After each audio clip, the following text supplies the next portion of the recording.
You think you know Britney Spears? Think again. What Kevin Federline just revealed will shock even her biggest fans. Everyone thought they knew Britney Spears' love story, the fairy tale, the fame, the heartbreak. But Kevin Federline's new memoir says we never really knew anything at all. Behind the cameras and tabloid covers, there was passion, betrayal, and a darkness no one could have imagined. This isn't the Britney you've seen on stage. This is the Britney that Kevin says only he knew. Before we dive into the emotional final story of Diane Keaton, I just want to thank every single one of you watching right now. If you love uncovering the untold truths behind Hollywood's biggest stars, hit that subscribe button and drop a like. It helps this small channel grow and bring you more stories that deserve to be remembered. All right, let's get into it. It started in April 2004, a random night in Hollywood. Kevin wasn't a superstar, not yet, just a backup dancer out with friends. And then she walked in, Britney Spears. The energy in that club shifted instantly. Cameras didn't matter, status didn't matter. It was just two people drawn to each other like fire to gasoline. We talked a little, hit the dance floor, Kevin recalled. Nothing wild, just playful. But that night didn't end there. They ended up at Britney's private bungalow at the Beverly Hills Hotel. Their friends swam outside, and Britney? She pulled Kevin by the arm, led him inside, and the rest was pure heat. Kevin wrote, "It was purely physical, like we were feeding off each other's energy. Very passionate, very intense, but that wasn't the start of a fairy tale. It was the spark that would ignite years of chaos."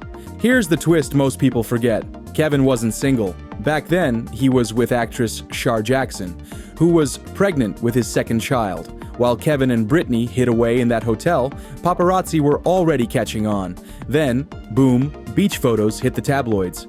Shar found out like everyone else did, through the headlines.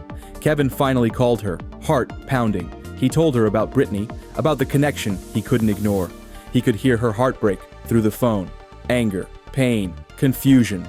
"She was pregnant with our second baby," he wrote, "and I destroyed her world." He later admitted, "I should have been more honest. But by the time I faced it, it was already too late." And while Shar was left to pick up the pieces, Kevin and Britney were living what they thought was love. Britney took Kevin with her on the European leg of her Onyx Hotel tour. They were inseparable, until one night in Amsterdam changed everything. Kevin says he walked into her hotel room and froze. Britney was with another dancer, a woman. She stood between her legs, hands on her face, full on making out, he wrote. Kevin turned around and walked out, silent, stunned. Minutes later, Britney came running after him, crying, apologizing. She said she didn't realize how serious I was about us. That it was a mistake for Kevin, that moment wasn't about jealousy, it was realization. He says it was the first time he understood how chaotic her world really was. And from that point on, they were no longer just lovers. They were a storm. Fast forward a few weeks later, they're flying first class sipping cocktails, and out of nowhere, Britney turns to Kevin and says, "We should get married." He laughs it off. He thinks she's joking, but she wasn't. Then, after her knee injury, when her tour got canceled, Kevin was by her side through recovery, and that's when he realized he wanted her too. No ring, no big plan. Just two people deciding this was it. They got married quietly. The world saw a happy couple. But the cracks were already forming. Because the night before the wedding, Britney made one phone call that would haunt Kevin forever. The night before she married Kevin, Britney called her ex, Justin Timberlake. When Kevin found out, he says Britney told him it was about closure. But he could see it in her eyes. Something deeper. Even after the wedding, Justin's name kept coming up. Kevin wrote, "I could tell she never really got over him. You can feel when someone's heart is somewhere else, even if they don't say it." He tried to ignore it. He wanted to believe she loved him the same way. But that illusion wouldn't last long. By 2006, they had two sons, Sean and Jaden. From the outside, they looked perfect. Behind the scenes, it was chaos. Kevin admits he smoked weed, and one night, Britney snapped. "She came storming into the room holding Preston," he wrote. "She slapped me, right in the face, with our son in her arms."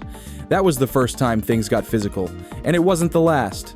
Months later, Kevin was in Canada doing press for his album, Playing with Fire. When a producer told him, "How do you feel about Britney filing for divorce?" That's how he found out. He says he froze, humiliated, furious. But the worst was still coming. Because just weeks later, Britney walked into a salon and shaved her head. Kevin says before that, she showed up at his house, banging the door, saying things that didn't make sense. He called it a dark, terrifying night. And when he saw the photos of her, bald, with wild eyes, he said, "That was the same energy she brought to my gate earlier." Kevin's memoir goes deeper than anyone expected. He claims Britney favored Jaden over Preston and that it scarred the boy for years. He describes Preston's nightmares, his insecurities, his pain. Then came the videos. Kevin says his sons recorded Britney screaming at them, calling them names, even waking them up in the middle of the night. In one clip, she's yelling at Preston over a shirt. In another, she's berating him in the car, then turning to Jaden with baby talk. And then, the most disturbing story of all, Kevin claims his sons once woke up to see Britney standing in the doorway, holding a knife. When they asked what she was doing, she said, "Oh, you're awake?" Britney later denied it all, calling the memoir hurtful lies for profit. She wrote on X, "Those white lies in that book, they go straight to the bank." I'm the only one who gets hurt here. Kevin says the boys eventually refused to see their mom. Every visit ended in yelling, arguments, or tears, until one night they came home and said, "We're done. We're not going back." Kevin said the tension in the house vanished instantly. The boys weren't torn between two worlds anymore. Now, years later, he says they've grown into calm, strong young men. Preston lives in Hawaii. Jaden's chasing music in LA. They're each other's biggest supporters, Kevin said. Watching them grow has been my greatest joy. Kevin tells his side, Britney tells hers. Two people, one love story, and two completely different realities. He says she spiraled. She says she was manipulated. Maybe they're both right, or maybe neither is. Because behind every Hollywood headline, there's a truth we'll never fully know. And this was never just a breakup. It was the unraveling of a pop culture empire, one love story at a time.